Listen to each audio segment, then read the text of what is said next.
Today we're going to talk about chapter 4 about ecosystems and community. The first thing that we're going to talk about is the climate. What is climate? A region's climate is defined by year after year patterns of temperature and precipitations. It is important to note that climate is rarely uniform even within a region. Environmental conditions can vary over small distances, creating microclimates. Another thing is the greenhouse effect. What is this? This effect is caused when the gases that humans produce can be released out of the atmosphere. Why? Because of their composition. What does they do? They create that sunlight can get into our atmosphere, causing this in the increasing of the heat in the atmosphere. Second is the niches and community interactions. What is a niche? A niche is when two species of the same and almost the same family is living or staying in the same place, but they determine each other's space.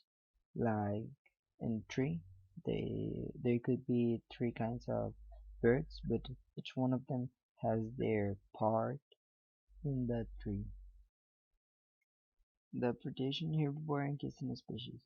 What is predation? Predation is when another animals eat another animal for surviving. And what is herbivore? Herbivore is when animals eat plants to survive. They just only eat plants. And Christian species is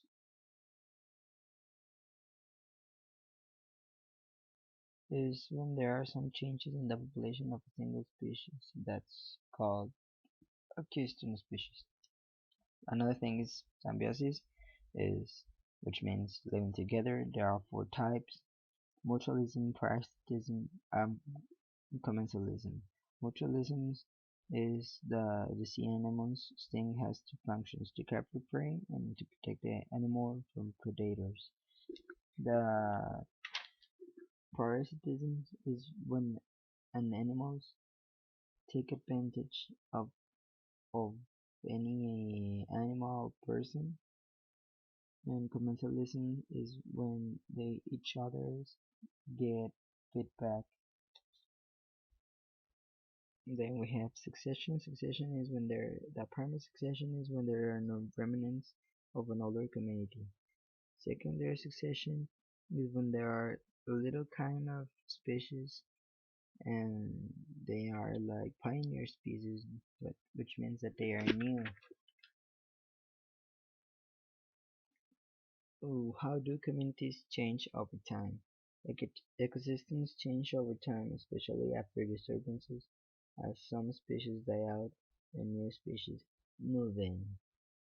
Another thing that we saw were biomes, and the biomes are composed by biotic and abiotic factors. Abiotic factors are the things that are not live in any place. Biotic factors are the ones that are live alive: persons, animals, plants, insects, and that all stuff. 4.5 is aquatic ecosystems. What factors affect life in aquatic ecosystems? Aquatic organisms are affected primarily by the water's depth, temperature, flow, and the amount of dissolved nutrients. Water depth. Water depth strongly influences aquatic life because sunlight penetrates only a relatively short distance through water. The sunlight region near the surface in which photosynthesis can occur is known as the photic zone. The photic zone may be as deep as 200 meters in a tropical seas.